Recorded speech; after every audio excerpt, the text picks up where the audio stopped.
Welcome back to The Factor Uncensored. As we've reported, the city of Chicago and the state of Illinois filed a lawsuit to block the deployment, similar to efforts in Portland, Oregon. The White House is appealing that decision, and the president isn't ruling out invoking the Insurrection Act. We have an Insurrection Act for a reason. If I had to enact it, I'd do that. If people were being killed and courts were holding us up. Despite Illinois and Oregon fighting in court, the White House thinks they'll win. Joining us for the discussion, University of Houston downtown professor Dr. David Branham and political analyst Dr. Dietrich von Biedenfeld. For those who are not quite clear what the Insurrection Act is, lay that out for us. Well, it allows the president to come in and use federal troops when there's a national emergency. And in those cases where that occurs, they do not need permission from the governor. I mean, typically you need permission from the governor to come in with these troops, but it's a matter of justifying what the insurrection is. So that definition is a little bit up in the air, and he's going to have to be able to justify it. And when you think about insurrection, you think about an uprising, you think about people doing something possibly against the federal government and holding them at bay. Does any of that apply now? At this point, President Trump has broad authority that he has shown, and the Supreme Court... But I mean, from what you've seen. Right. Nothing that I've seen has shown a level of instability or violence that might, or disruption that would not be capable of being handled by local authorities. However, if they are not handling it, again, President Trump is essentially saying, I've given a federal mandate, you're not following it, and this could go all the way back to Abraham Lincoln, or again, Eisenhower and Kennedy in the desegregation era. We might not need to see actual riots, but the threat of riots. Philip Randolph with these striking rail workers, right? And the president will say, guess what? You're affecting our production. You're affecting our ability to do commerce. And in those ways, you are defying the president. Well, you're seeing a lot of confrontation with ICE in these communities. So, violence and shootings. Yes, and the confrontation is going both ways. President Trump will be able to justify intervening to protect ICE if the issues are that the citizens are going after these federal workers. So that is probably a justification he can present to the federal courts. Now, would he be given broad latitude, or will it be on a case-by-case basis? Well, it will depend on the federal courts, on the judges, right? He just got a ruling the other day that didn't give him broad latitude, but there are other justices that probably will give him more broad latitude. When it comes down to it, if he can just argue, look, I need to protect my federal forces. ICE is being attacked. That is probably something that they can justify him going in and using the National Guard for.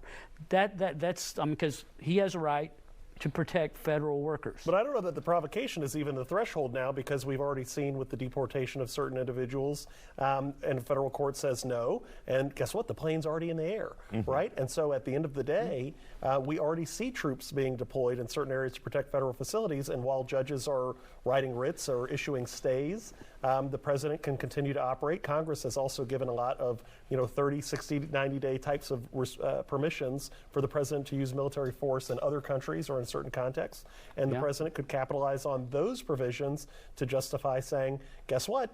Particularly with the U.S. Marines and certain other branches of the service, I'm going to use them in this way until Congress tells me otherwise. He's shown that he really doesn't care what one federal judge says. He's shown that. He doesn't have any respect for them. So, when they come back and they say, I made a ruling for you to stop and you're ignoring it, what are you going to do? If you're a federal judge, you really don't have any authority to go out and say, oh, okay, we're going to arrest the president. You're not going to get Pam Bondi to do it for you either.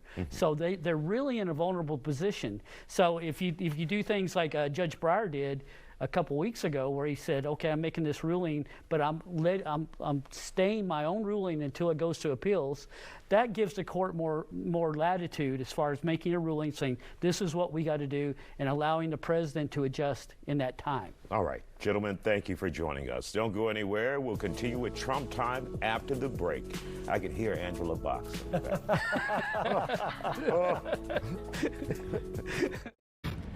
Welcome back to The Factor Uncensored. We're continuing the discussion centered around those National Guard deployments and how President Trump is threatening to take things one step further. The president says he may invoke the Insurrection Act to deploy troops in more cities. He believes the act will allow him to sidestep court rulings preventing troops from being sent into the cities he chooses, mainly blue cities and blue states. We bring in Texas State Representative Ron Reynolds and political analyst Angela Box for the conversation. So, Representative Reynolds, is this good for the country, the direction we're heading in now? Absolutely not. This would have been good for the country if President Trump on January 6th instituted this to bring law and order, but he didn't. This is him weaponizing the military and using them as political pawns to trample upon Democratic mayors and governors in blue states for his own political purpose. This is nothing more than a slippery slope taking us to declare martial law so he can have a third term. I used to think that was a conspiracy theory, but now I'm starting to see this is part of the playbook. He wants to create chaos and confusion and carnage and then declare martial law so that he can be a holdover president for a third term. We're seeing it step by step. He's starting in blue cities, but he's going to eventually take it across the country. And that is why he's talking about declaring this Insurrection Act so that he can avoid having to get proof or a permission from any mayor or governor from the states. Angela, for those who say when the president says Oregon is burning, it's on fire, and they don't see it, and then state officials are saying it's not because the media doesn't want to show it. It's on fire every single night, Antifa, Trans-Tifa, and unfortunately for Ron, there's not 274 to God knows how many undercover FBI agents that were in the crowd on January 6th for that little setup.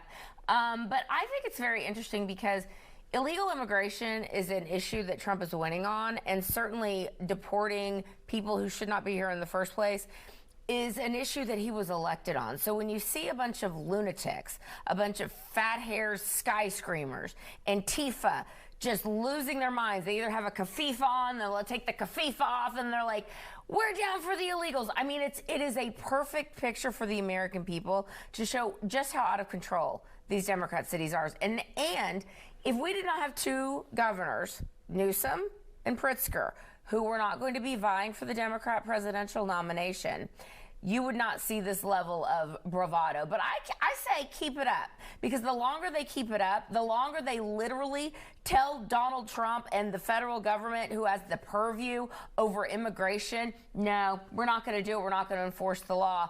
I mean, it's just like Trump's like, they're falling right into a trap. It's really quite funny.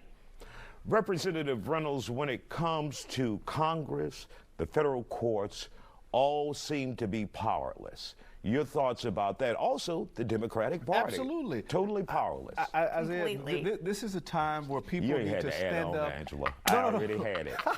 This is a time where people need strong, bold leadership. They need to speak up and stand up against this authoritarian fascist leader. They need to speak truth to power. Democrats need to grow some balls and push back.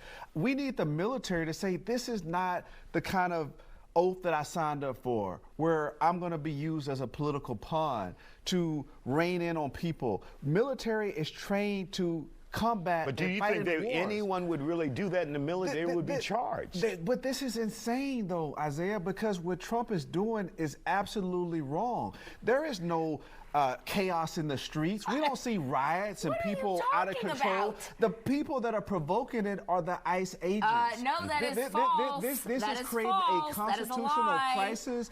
There is no law and order from President Trump. He's defying court orders. He is basically saying, what are you going to do about it? This is creating a kind of atmosphere that other countries have where they have dictators. He wants to be just like Putin and Kim Jong-un. That's what President Trump wants to do. Hitler. Well, yeah, he seems like he wants to do that. We're back to calling everyone fascist with whom they disagree. We got 30 seconds, Angela. Let me tell you something.